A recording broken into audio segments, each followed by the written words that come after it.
Welcome to our Week 3 e-lesson on creating screencasts.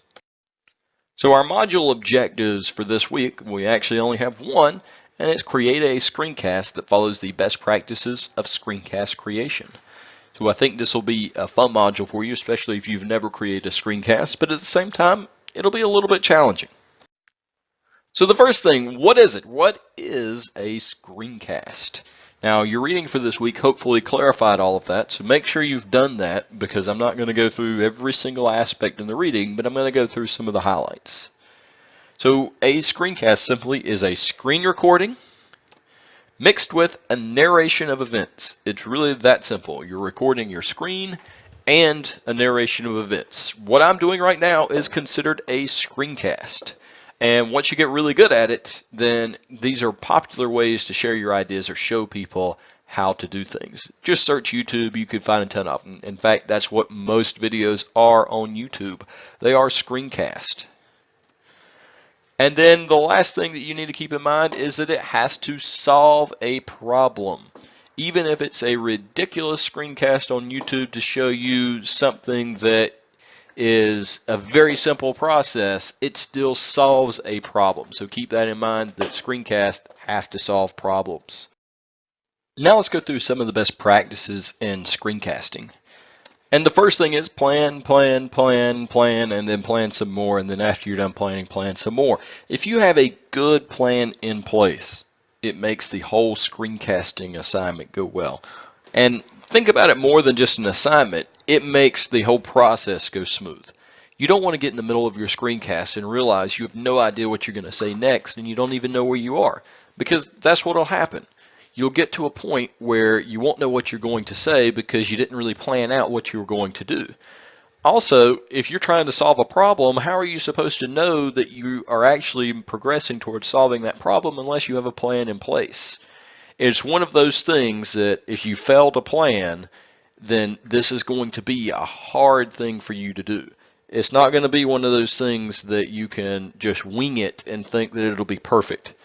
With that said, I'm not expecting your first screencast to be perfect.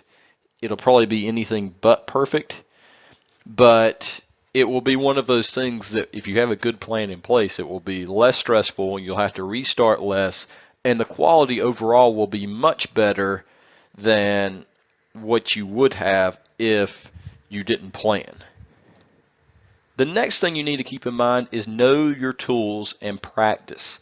So your screencasting tools that you use, you have to make sure you know how to use them. Make sure you know how to start and stop the screencast. Make sure you know how to share your screen.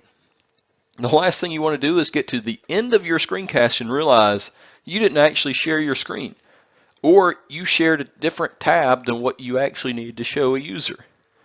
Or here's what's even worse, you showed a user what to do and you had to open up a new tab during the process and it was still recording on the other screen. Make sure you know these things beforehand. And that's one of those things that practice will prove perfect on that. So what I would suggest doing once you figure out what tools you want to use, which I have some suggestions, and I would suggest using those because those are some of the best things, but you can use what you feel would be appropriate. But you need to practice. Make a few short screencasts, do things like that that will really walk you through the process. Once you're done, we'll need to edit. We'll need to take out anything that's unnecessary. And what I mean by that is if you get to the end and you struggle trying to find where to actually turn your screencast off, how to end it, you can go through and edit out that ending part so that we don't have to do it. We'll also probably want to put in a title page or something like that to introduce the screencast. And then the last thing is sharing, which the way we're going to share this is going to be really easy, but that's another aspect of screencasting you have to figure out. How am I going to share out the finished product so that people can see it? Because the last thing you want to do is have this great screencast and not be able to share it with anybody. In fact, what we're going to be using for this is YouTube. That'll be the easiest way for us to share out these videos and make it to where people can see it. Now, these tools that we're going to use, I talked about them in the best practices, but the tools that we're going to use for this particular assignment, we're going to be using Screencastify, which is a Chrome extension. And what it will allow us to do is save screencasts directly into Google Drive. It will also put it into YouTube, but it's one of those things that a lot of times the filter really messes up that interaction. So more than likely what we'll need to do is make sure that it's in Google Drive, and then we'll upload it into YouTube. And the reason we're going to upload it into YouTube is because this next thing, we need to use the YouTube creator, those creation tools, so that we can go through, edit the video, and also add in our title, scenes, and all that.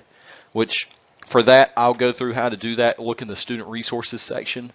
That will really help simplify this process, because if you've never used it before, then you might want to look there, but also it's a pretty simple process to go through and use. Next, I'm going to be going through how to go and use that help guide within our screencasting assignment, because there's actually a guide that walks you through the process of creating the screencast.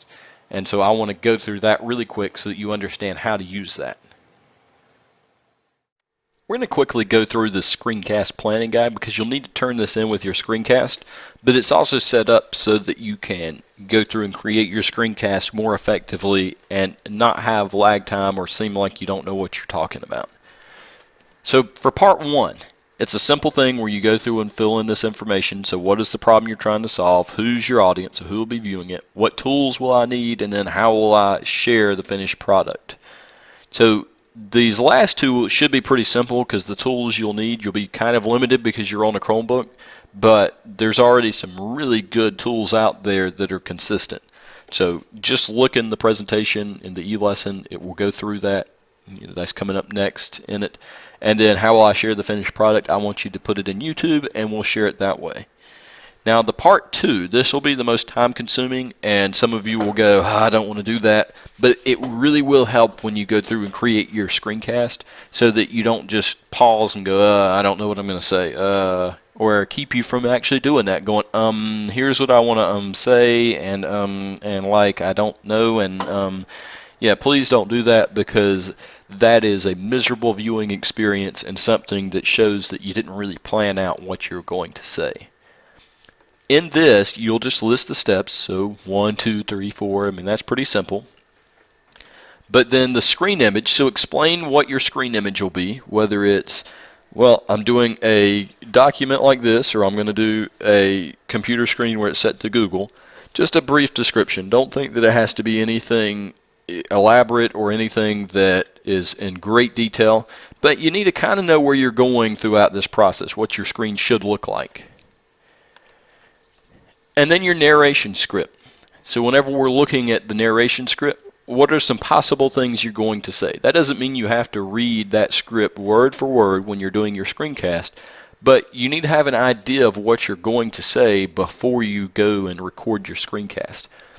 If you don't do this part and you try to do this after the fact, what ends up happening is either your screencast is not of high quality, so you find yourself just pausing or going a lot, or you get into your script or you get into your screencast and you realize that you messed up and you have to re-record. And that can take some time. If you have to continually stop and re-record everything, that is a long and drawn out process, and it's something that normally is a very much rookie mistake when somebody starts a screencast and they have to stop and redo it over and over and over again. I've known plenty of adults that have to do this and spend hours doing a 5-minute screencast because they don't script it out and they don't realize what they're going to say, and they keep messing up over and over and over again. So make sure you follow this planning document. It will help you out greatly. If you have any questions throughout the process, please let me know. Now, our what next. So for this week, it seems like a long list of things, but for the most part, it won't be too bad. We'll complete discussion 3. You'll complete your first screencasting assignment, and then your first ILP checkup too is going along through there. You'll submit your second work log and then complete reflection 3. So you may want to start early on all these things so you don't feel stressed on Sunday evening trying to get all these done. But overall, these will be pretty simple things to complete as we go forward. If you have any questions, please let me know.